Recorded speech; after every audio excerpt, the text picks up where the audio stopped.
부모 독서 모임 마지막 시간인데요. 오늘은 가족의 두 얼굴이라는 최강현 교수님의 책을 여러분과 함께 나누려고 합니다. 제가 이 책을 부모 교육 모임에서 소개해 드리고자 하는 이유는요. 책 제목에서 사실은 잘 나타나 있어요. 가족의 두 얼굴. 그러니까 가장 사랑하는 존재인 가족을 통해서 사랑이 아니라 또 다른 측면으로는 상처를 주고받잖아요. 그래서 우리는 늘 가족이 좋기도 하고 또 싫기도 하는 애증 관계에 있을 때가 종종 있는데요. 이 질문에 대한 답을 이 책을 통해서 좀 찾아볼 수 있을 것 같습니다. 이 책의 주제 문장으로 제가 꼽은 이 한 문장은요. 건강하고 행복한 가족은 의지로만 되는 것이 아니라 기술이 필요하다라고 좀 설명을 드릴 수 있을 것 같아요. 그동안 사랑하려고 한다면 사랑은 의지다라는 이야기를 여러분 많이 들으셨죠. 사랑할 거야, 사랑해야 돼라고 생각하지만 사실은 의지로 되지 않을 때가 너무나 많아요. 의지로 되지 않기 때문에 또 그것이 그 화살이 비난이 자기 자신에게 오는 거죠. 너는 남편도 사랑 못하니 아내를 사랑하지 않는다니 자녀에게 어떻게 그렇게 할 수 있지? 라는 의지적인 측면이 아니라 기술이 필요하다라고 이야기를 하고 있네요. 그러면 오늘 이 책을 통해서 가족을 더 건강하게 사랑할 수 있는 기술에 대해서 배울 수 있으면 좋겠습니다. 함께 나눌 질문은요. 여러분은 어떻게 가족 때문에 상처 받으시나요? 가족 때문에 상처받으신 적이 있으시나요? 굉장히 어려운 질문이에요. 이 책에 대한 질문으로 가족 때문에 상처받나요? 라는 질문을 가지고 저는 이렇게 한번 정리해 봤어요. 가족 때문에 왜 상처를 받냐? 첫 번째 이유가 상대를 나의 욕구를 채워줄 대상으로 생각하기 때문에 우리는 그런 마음을 가지고 상대와 결혼을 했죠. 그래서 부부가 되었습니다. 그리고 부모가 되었습니다. 자녀가 나의 부족한 재능이나 학벌이나 나의 여러 가지 것들을 채워줬으면 좋겠다 해서 자녀를 그렇게 키우고요. 배우자를 만날 때도 내 부족한 부분들을 좀 감싸주고 채워줄 것이라고 우리가 신화적인 존재로 배우자를 생각하고 그렇게 생각하기 때문에 또 그렇게 말을 하지 않더라도 그런 마음이 있기 때문에요. 상대를 바라볼 때 문제가 생깁니다. 18쪽에 보니까 부부가 이해할 수 없는 싸움을 계속해서 하거나 도저히 부부관계가 힘들어진 뚜렷한 이유를 찾지 못할 때 상대방이 아니라 나 자신에게 문제가 있는 것은 아닌지 생각해 보자라고 했네요. 되게 중요한 문장이라고 생각합니다. 특히 자신의 어린 시절이 행복하지 않았다면 개연성이 높다. 전이 감정을 일으키기 쉬운 사람들, 즉 높은 전이 감정 경향성을 지닌 이들은 대부분 어린 시절의 상처가 크다. 상처받은 어린 시절의 내면 아이가 지금의 삶에 영향을 미치고 있는 것이다. 어린 시절의 상처로 인해 생활이 힘들고 고통스러우면 자연히 상대방을 탓하는 식으로 전이 감정이 생긴다. 여러분 전이 감정이라고 굉장히 중요한 단어를 말하고 있는데 이 개념이 뭐예요? 전이 감정이라는 것은 감정이 전이된다는 거죠. 그럼 누구에게 감정을 전이하냐? 나한테 좀 만만한 사람, 가까운 사람, 받아줄 만한 사람, 내가 기대는 사람, 기대하는 사람에게 하는 거죠. 대부분 가족이죠. 그래서 전이 감정이 높은 사람들은 어린 시절에 상처를 많이 받았던 사람이다. 그러니까 내면 아이가 아직 우리에게는 다 저마다의 내면 아이가 있잖아요. 근데 아이의 특징이 뭐예요? 아이의 특징은 자기가 뭘 잘못했는지를 모르고 예, 못 보고 상대방 탓만 하는 게 아이들의 특징이잖아요. 근데 우리 안에 있는 내면 아이도 그렇다는 거예요. 어떤 문제가 생기면 내 자신을 돌아보기보다는 배우자를 탓하거나 자녀를 탓하는 경향이 있다. 그래서 여기 보면 내면 아이라고 되어 있는데 내면이 뭐예요? 마음에 아이가 있다라는 거잖아요. 다른 용어로 하면 성인 아이라고 하죠.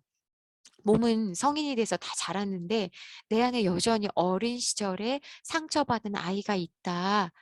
그래서 여러분 한번 이렇게 생각해 보시면 어떨까요? 평상시에는 아무 문제가 없는데 어떤 일이 생기면 또는 어떤 사람 앞에서는 아이처럼 변하는 경우가 있으세요? 한번 질문을 드리고 싶습니다. 두 번째 문장에 보니까 어, 이 책에 나오는 문장인데요. 상대의 결점과 단점이 결혼의 위기를 가져왔다고 공격하거나 자기 합리화를 하기도 한다. 자신이 느낀 결혼 생활의 고통과 아픔이 전이 감정에서 왔다는 사실을 깨닫는 것은 고통스러운 일이다. 그러나 자신의 내면에 있는 상처받은 아이를 돌보지 않고 전이 감정을 살펴보려 하지 않는다면 계속해서 고통스러운 관계를 지속할 수밖에 없다. 이 문장은 제가 이렇게 설명해 드릴 수 있을 것 같아요. 우리는 내면 아이가 있다는 것조차도 사실은 몰랐죠. 우리 안에 내가 무슨 아이가 있냐 내 안에 나 이렇게 건강한 사람이다라고 생각을 하는 거죠. 왜냐하면 내 안에 아이가 있다라는 것 자체를 인정하는 것이 굉장히 어려운 일이죠. 근데 내 안에 어떤 아이가 있냐? 특별할 때는 평상시에는 티가 나지 않는데 어떤 상황이 오면 아이처럼 변하는 어, 그래서 막 아이처럼 너무 화를 내거나 감정이 갑자기 달라지거나 그런 때 있잖아요, 우리. 저도 한번 생각을 해봤거든요. 내가 아이처럼 변할 때는 언제가 있나. 저는 농담과 진심을 잘 구분하지 못하는 것 같아요. 농담이 잘 안 통할 때, 그리고 웃다가 화를 낸 때가 있는데, 그렇다고 제가 이상한 사람은 아니고요. 그럴 때 제가 내 안에 어떤 상처가 있구나 이런 생각을 합니다. 여러분들에게 질문 드리고 싶어요. 이 세상에 그 상처받지 않은 사람은 아무도 없죠. 그러나 여러분은 왜 그 배우자와 결혼하셨어요? 어떤 이유가 있을 텐데 여러분이 배우자를 통해서 얻고자 했던 그 욕구는 무엇인가요? 두 번째 나눔 질문입니다. 여러분은 상처받을 때 누구를 찾는지 질문을 드리고 싶어요. 우리는 힘들 때 누군가를 찾아야 되거든요. 여자분들 같은 경우에는 막 이렇게 주변 사람들이랑 이야기하면서 그 이야기 자체를 통해서 문제가 해결되지는 않지만, 어, 그거 자체가 사실은 큰 위로를 받거든요. 그래서 자꾸 친구를 찾는 거고, 막 이야기를 나누려고 하는 거죠. 이 책에 보니까 29쪽에 이렇게 28쪽에 이렇게 되어 있네요. 당신은 어렸을 때 상처받거나 좌절하면 누구에게 먼저 달려갔습니까? 내담자들이 내놓는 가장 많은 대답은 아무한테도 안 갔어요. 라는 것이다. 자기 방에 틀어박혀 있거나 강아지를 껴안고 숨어 있었다는 등의 대답이 돌아온다. 사람들은 힘들거나 괴로울 때 가장 가깝고 믿을 만한 사람에게 의지한다. 그 사람을 통해 위로와 확신을 얻는 것이다. 의지하는 대상이 꼭 문제를 해결해 주는 것은 아니다. 다만 그에게 속을 털어놓는 것만으로도 기분이 한결 나아진다. 무언가의 상처를 받았을 때 누구에게도 갈 수 없었다는 것은 한 번도 사람을 통해 상처를 치유받은 경험이 없다는 뜻이다. 여러분은 어떠세요? 저는 이 문장 읽으면서 굉장히 마음이 아팠어요. 그리고 생각해 봤거든요. 저도 상처받으면 누구에게 달려가는지. 어, 우리가 그런 존재가 참 필요할 것 같다라는 생각이 듭니다. 이 책에 나오는 주요 개념들을 조금 정리해 드리고자 합니다. 첫 번째, 문제 가정에는 가족 희생양이 있다. 여러분, 희생양이라는 것이 무엇이냐면요. 가족 중에 어떤 한 사람이 희생함으로 가족 구성원 전체가 어떤 그 시스템을 유지하는 거예요. 그러니까 예를 들어 부부가 막 싸우잖아요. 근데 아이가 자녀가 문제아 역할을 딱 떠맡아요. 그러면 그렇게 사이가 안 좋았던 부부가 하나가 됩니다. 왜냐하면 자녀 문제를 때문에 어, 의견이 일치가 되는 거죠. 그러니까 아이는 자기도 모르게 자꾸 문제아 역할을 하는 거고 부모는 이걸 알아차리지 못하기 때문에 아이가 정말 문제라고 생각을 하는 거죠. 이럴 때는 이 아이가 가족에서 희생양 역할을 하는 것입니다. 때로는 이제 부모 중에 한 분이 나는 몸이 아프다. 그러니까 몸이 아픈 걸로 그 자기의 그 불안이나 어려움을 대체하려고 하는 역할을 하기도 하죠.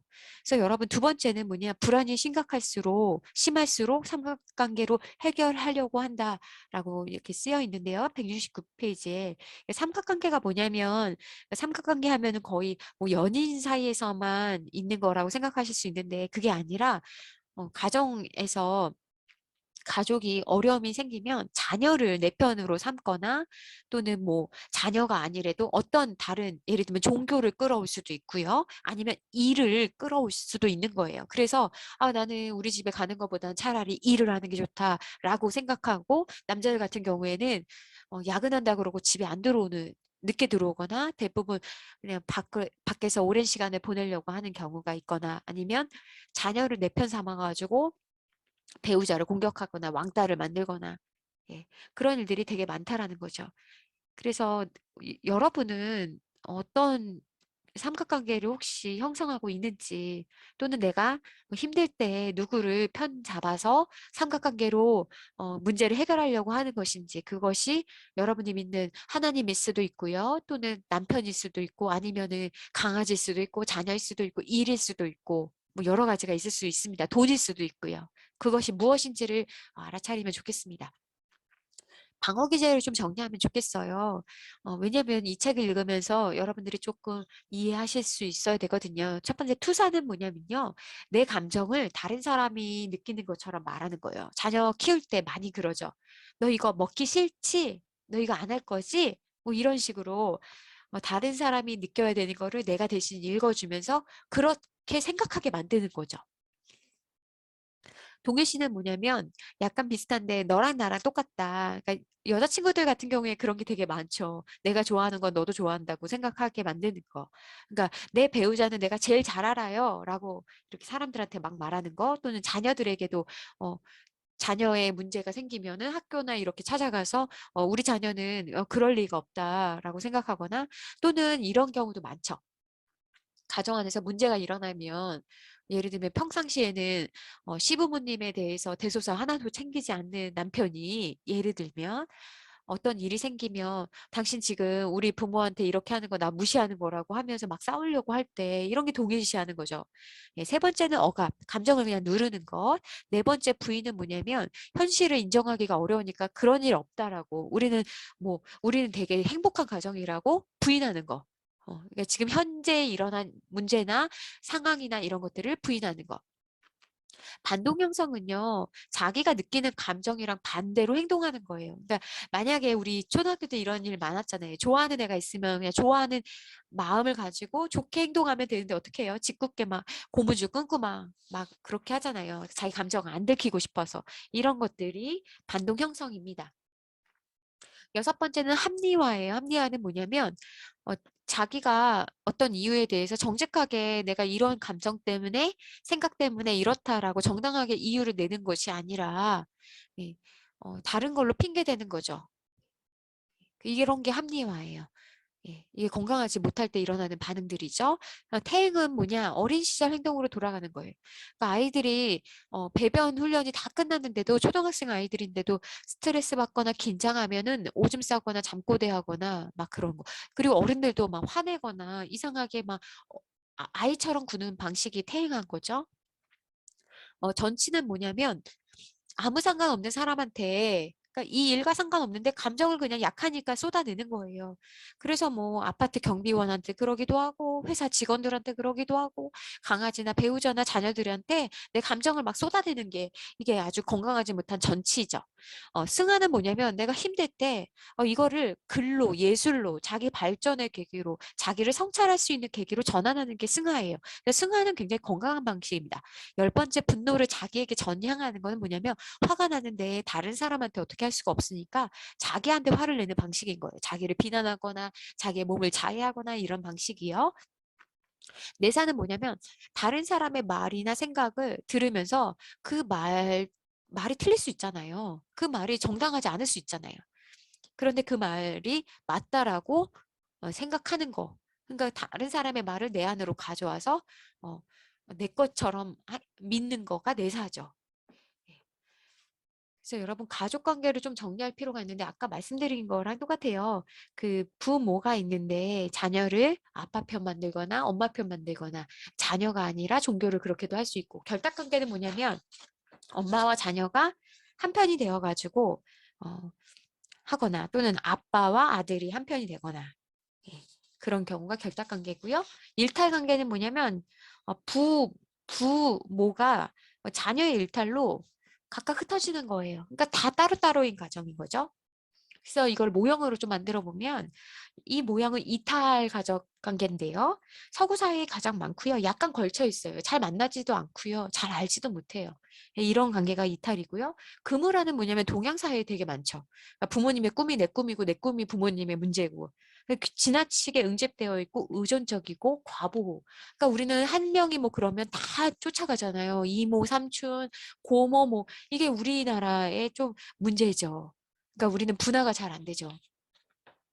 그래서 아이들이 굉장히 힘들어하기도 하죠. 예. 그다음에 이거는 분화예요. 이게 가장 이상적인 모델인데요. 각자의 자리가 있고 위치가 있고 응집될 때 응집할 수 있는 거죠. 그러니까 너도 존중받고 나도 존중받고 우리가 모일 때도 모이고 하는 가장 건강한 방식입니다. 건강한 부부관계 모델은 뭐냐면 서로가 서로의 삶 자체를 존중하는 거예요. 삶의 스타일을 또 존중하는 것이고 그러니까 존중한다라는 것 자체가요. 다른 사람의 말을 뭐 잘 들어준다 이런 게 아니고요. 차이를 인정하는 것입니다. 전체적으로 이 책을 기반으로 제가 이렇게 한 네 가지를 한번 정리해 봤어요. 그러면 과연 우리가 어떻게 건강하게 사랑할 수 있을까? 첫 번째는 경청하자. 이 경청은 사실은 좀 훈련이 필요한 부분입니다. 왜냐하면 나이가 들수록 다른 사람의 말을 잘 못 들어요. 두 번째는 뭐냐면 자기 감정에 솔직해지자. 세 번째는 표현할 때는 솔직이 아닌 건강한 방식으로 표현하자. 네 번째는 힘들 때는 가족이라 할지라도 감정적으로 거리를 두자. 그러니까 우리는 가족의 문제를 내 문제로 가지고 올 때 굉장히 불안하고요. 또 분노도 느낍니다. 그래서 사회적 독립도 중요하지만 더 중요한 게 감정적, 정서적 독립이에요. 건강한 울타리를 만들어 주는 것. 자녀가 울타리를 만들려고 할 때 그거 자체를 인정하는 거. 그래서 오늘은 이렇게 가족의 두 얼굴이라는 아주 좋은 책을 가지고 여러분과 함께 독서 모임 나눠봤습니다. 감사합니다.